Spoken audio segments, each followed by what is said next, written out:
ഡിസൈൻ്റെ വർക്കെല്ലാം കഴിഞ്ഞ് ഇനി കുറച്ച് ഹത്ത വിഷ്വൽസ് ഹോളിഡേ.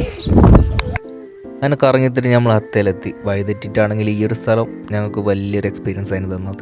യു എയിലെ ഈ റഷ് ലൈഫിൽ നിന്ന് മാറി കാമായിട്ട് വൈബ് ചെയ്യാൻ പറ്റിയൊരു സ്ഥലമാണ് ഹത്ത. ഒമാൻ യു എ ബോർഡറിലെ ഒരു കുഞ്ഞ് പ്രദേശമാണ് ഹത്ത. ഹത്തയെ പറ്റി പറയുകയാണെങ്കിൽ ഇവിടുത്തെ മെയിൻ ഹൈലൈറ്റ് ഈ ലാൻഡ്സ്കേപ്പും ഇവിടുത്തെ ഡാമുകളും ഹെറിറ്റേജ് വില്ലേജസും ഒക്കെയാണ്. ഞാൻ ആടുമ്പടിയിൽ നിന്ന് ഫോട്ടോയെല്ലാം എടുത്ത് കറങ്ങിത്തിരിഞ്ഞ് ഞങ്ങൾ നേരെ ഒരു പാർക്കിൽ പോയി മലന്ന് കിടന്നു. ആകാശം നോക്കി, വിമാനം നോക്കി. പക്ഷെ ഇവിടെ ഒന്നും വിമാനമില്ല. ഇനിയിപ്പോൾ ഹത്തേൻ്റെ മുകളിൽ കൂടി വിമാനം പറക്കൂലേ?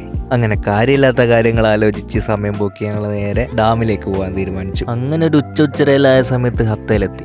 ഡാമിൽ നിന്ന് മുകളിലേക്ക് പോയി ഫ്രീ ആയിട്ട് ഈ ബസ്സുണ്ട്. ഈ ബസ്സും ഉണ്ട്, അതേപോലെ തന്നെ അയാസ് പോലത്തെ കുഞ്ഞു കുഞ്ഞു വണ്ടികളും ഫ്രീ ആയിട്ടാണ് ഇവർ സർവീസ് ചെയ്യുന്നത്. അതുകൊണ്ട് തന്നെ വെയിൽ കൊള്ളാണ്ട് മുകളിലെത്താം. AC ആണ്. അങ്ങനെ ഞങ്ങൾ മുകളിലെത്തി നോക്കുമ്പോൾ വേറെ മൂഡ്. എൻ്റെ വായ കൊണ്ട് പറഞ്ഞാലൊന്നും മനസ്സിലാവില്ല ഈ വൈബ്. നിങ്ങൾ ഒരിക്കലെങ്കിലും വിസിറ്റ് ചെയ്യേണ്ട സ്ഥലം ഇത്. ഞാൻ നേരത്തെ പറഞ്ഞതിൻ്റെ തൊട്ട് ഒടുക്കത്തെ പ്രഷറിൽ നിന്ന് മാറിയിട്ടൊന്ന് കാമായിട്ട് മൈൻഡ് ഒന്ന് ഫ്രഷ് ആക്കാൻ പറ്റിയ സ്ഥലമാണ് ഇവിടെ. ലേശം ചൂടുണ്ട്, എന്നാലും കുഴപ്പമില്ല. പിന്നെ അതേപോലെ ഡാമിൽ കയാക്കിങ് പോലത്തെ വാട്ടർ ആക്ടിവിറ്റി ഉണ്ട്. അങ്ങനെ കറങ്ങി തിരിഞ്ഞ് ഇതെല്ലാം കണ്ട് കുറച്ച് ഫോട്ടോ എടുത്ത് ഞങ്ങളെ റൂമിലേക്ക് പോകാം കേട്ടോ. അപ്പോൾ ഇന്ന് ഇത്രയേ ഉള്ളൂ. അടുത്തൊരു വീഡിയോ കാണാം. ബൈ.